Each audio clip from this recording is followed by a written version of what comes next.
Which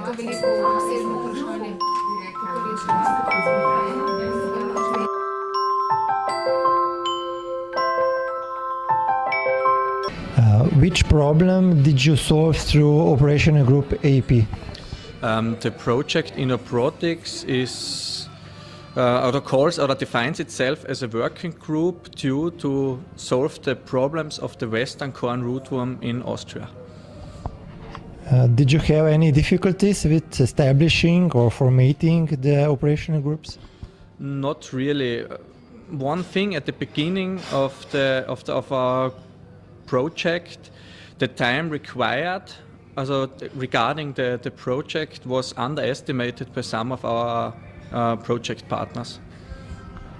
What should you recommend to Slovenia applicants to be aware of when they are formatting or managing the operational groups? In my experience, it is crucial for implementing a project that all the project participants speak the same language, or that one of the participants is the translator